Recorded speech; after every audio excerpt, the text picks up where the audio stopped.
Assalamualaikum warahmatullahi wabarakatuh. Perkenalkan, saya Lega Julia Sauka dan teman saya Ulfa. Di sini kami akan mempresentasikan asuhan keperawatan pada lansia yang telah kami dapatkan untuk memenuhi tugas PJPL. Selanjutnya, langsung saja untuk pengkajiannya. Identitas klien, nama Waira, tepat tanggal lahir Wahra tanggal 10 Mei 1966, alamat Jalan Poros Suamingkoli, Desa One, Wara, Kecamatan Lakundo, jenis kelamin perempuan, suku Buton, agama Islam, pendidikan SD, status perkawinan, menikah. Untuk nama keluarga atau penanggung jawab Sumiati, hubungan dengan lansia anak. Untuk status kesehatan saat ini, selama satu tahun klien mengatakan sering merasa pusing dan kaki sering merasa kesemutan. Untuk keluhan utama saat ini, klien merasa pegal-pegal di daerah kaki kanan. Untuk riwayat kesehatan keluarga, dalam keluarga tidak ada yang memiliki penyakit keturunan seperti DM atau hipertensi. Tidak ada alergi. Untuk nutrisinya, berat badan 60, TB 165, IMT 36,363. Untuk frekuensi makan baik 3 kali sehari, nafsu makan baik, jenis makanan yang seperti biasa, nasi, sayur, dan ada protein, ada serat, dan ada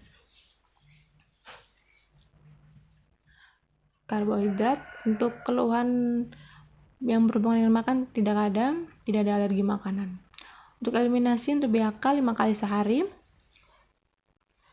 tidak ada keluhan saat BAK. BAB-nya frekuensi dan waktu 1 kali sehari, tidak ada keluhan. Untuk personal hygiene, mandi 2 kali sehari menggunakan sabun. Untuk oral hygiene, menggosok gigi 2 kali sehari menggunakan pasta gigi. Untuk cuci rambutnya 2 hari sekali menggunakan sampo. Dan kebiasaan mencuci tangan menggunakan sabun, ya. Untuk istirahat dan tidur, lama tidur 8 jam. Tidak ada keluhan yang berhubungan dengan tidur. Kebiasaan mengisi waktu luang, nonton TV, tidak merokok, tidak minum keras, tidak menggunakan obat. Untuk pemeriksaan fisik, tidak ada nyeri, tekanan darah pasien 120/80, RR-nya 20 kali per menit, suhu 36,5, nadi 88 kali per menit.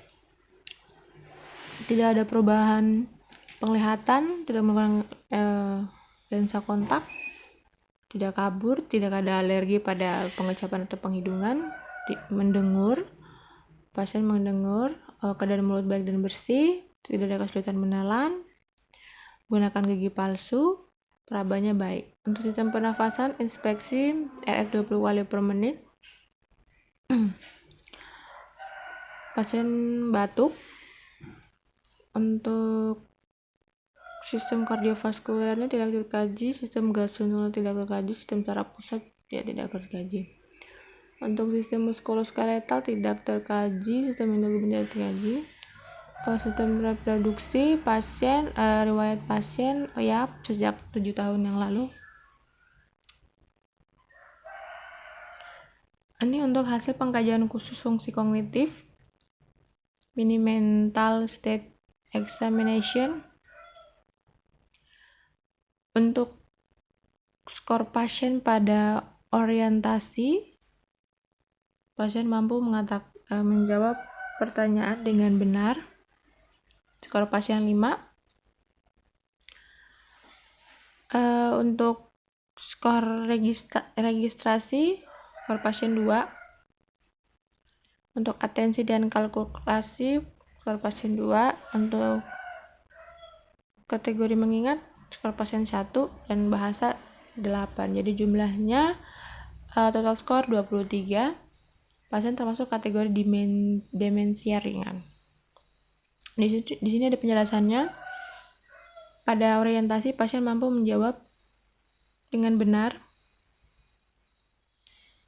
Untuk registrasinya, pasien salah menyebutkan objek, salah satunya. Untuk ATC dan kalkulasi, pasien salah menjawab 3 poin. Untuk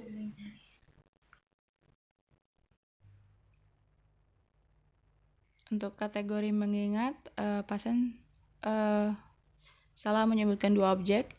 Untuk bahasa, di sini pasien untuk hasil ulangi kalimat pasien salah menyebutkan 2. Yang lainnya pasien benar, pasien mampu menjawab sesuai aktivitas yang diperintahkan. Untuk total skornya 23. Ini untuk hasil CAS Index, di mana pasien mampu secara mandiri mandi, berpakaian, toileting, dan pindah posisi, tapi pasien tidak mampu dalam kontinensia. Pasien masuk dalam kategori sedang, yaitu mampu melakukan tindakan, tetapi hanya salah satu yang tidak bisa dilakukan. Ini untuk data diagnosanya. Di sini data fokus. Untuk data subjektif, kalian mengatakan mudah lupa dengan peristiwa yang baru saja terjadi. Setiap ditanya, kalian sering mengatakan tahu. Untuk data objektifnya, dalam menjawab pertanyaan, kalian sering salah menjawab 8 kali. Yang selanjutnya, kalian kehilangan kemampuan dalam mengenali objek yang sudah dikenalkan. Masalahnya gangguan memori dengan kode D0062, etiologi penyebab proses penuaan. Untuk diagnosa keperawatan, yang pertama ada gangguan memori berhubungan dengan proses penuaan. Untuk asuhan keperawatan untuk SDKI, SLKI, dan PSIKI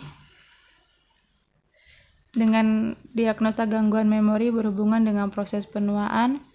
Untuk SLKI-nya, setelah dilakukan tindakan keperawatan selama 1 kali 8 jam, diharapkan gangguan memori pasien dapat teratasi dengan kriteria hasil. Yang pertama, memori dengan kode L09079 dengan verbalisasi kemampuan mengingat informasi faktual dari cukup menurun menjadi cukup mengingat. Yang kedua, verbalisasi kemampuan mengingat peristiwa dari cukup menurun menjadi cukup mengingat. Yang ketiga, melakukan kemampuan yang dipelajari dari cukup menurun menjadi cukup mengingat. Yang keempat, verbalisasi mudah lupa dari cukup meningkat menjadi cukup menurun. Untuk psikinya, latihan memori dengan kode I06188. Yang pertama, jelaskan tujuan dari prosedur latihan, identifikasi masalah memori yang dialami, rencanakan metode pengajar sesuai kemampuan pasien. Yang keempat, fasilitasi mengingat kembali pengalaman masa lalu jika perlu. Selanjutnya, koreksi kesalahan orientasi. Selanjutnya, fasilitasi tugas pembelajaran, misalnya mengingat informasi verbal dan gambar. Selanjutnya, stimulasi menggunakan memori pada peristiwa yang baru saja terjadi, misalnya kemana saja Anda pergi akhir-akhir ini, jika perlu. Dan terakhir adalah ajarkan teknik memori yang tepat. Untuk dokumentasinya, terima kasih. Mungkin cukup sekian hasil dari presentasi saya. Kurang dan lebih saya mohon maaf. Jika ada yang kurang jelas bisa ditanyakan. Kalau begitu, saya akhiri presentasi hari ini. Assalamualaikum warahmatullahi wabarakatuh.